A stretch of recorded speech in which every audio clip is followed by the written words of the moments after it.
Mike Tyson got revenge for Muhammad Ali by flooring Larry Holmes with a sledgehammer in most underrated KO of his career.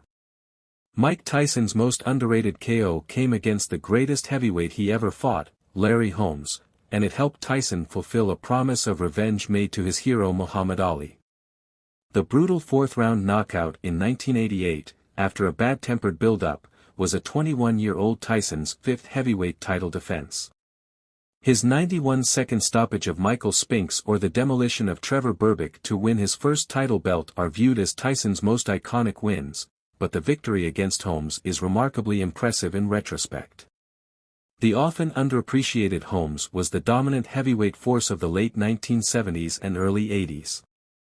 He made 20 successful world title defenses, more than Ali, Tyson or any heavyweight except Joe Louis, and reached 48-0 before losing two close, controversial decisions to Spinks.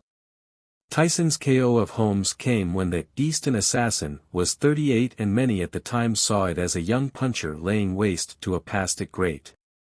But Holmes actually had a late career resurgence after his loss to Tyson, winning 21 of 24 bouts, including a famous upset of previously undefeated Olympic gold medalist Ray Mercer, and challenged twice more for world titles, going the distance with Evander Holyfield on one occasion.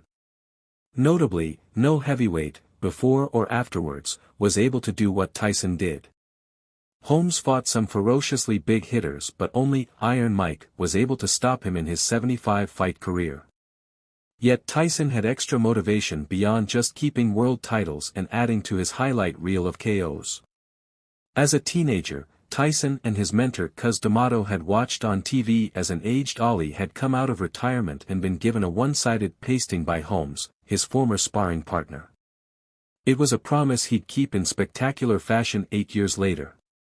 The Tyson vs. Holmes promotion saw Larry, whose tongue could be as vicious as his lacerating jab, take several swipes at the youthful champion.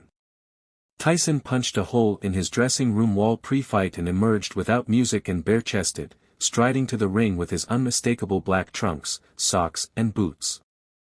Holmes was a rangy 6 feet 3 inches and his plan was clearly to tie Tyson up in close, while catching the champ coming in with jabs and right hands. For 3 rounds, the first part at least worked okay as Holmes held, spoiled and avoided much of the incoming firepower. However, Tyson was displaying his underrated head movement to get inside Holmes's jab and was, in fact, landing plenty of his own sneaky, sharp jab. Tyson ended up making boxing history throughout his roller coaster career. But his explosive beatdown of a fellow heavyweight great is a sometimes overlooked victory, one that only appears better with age.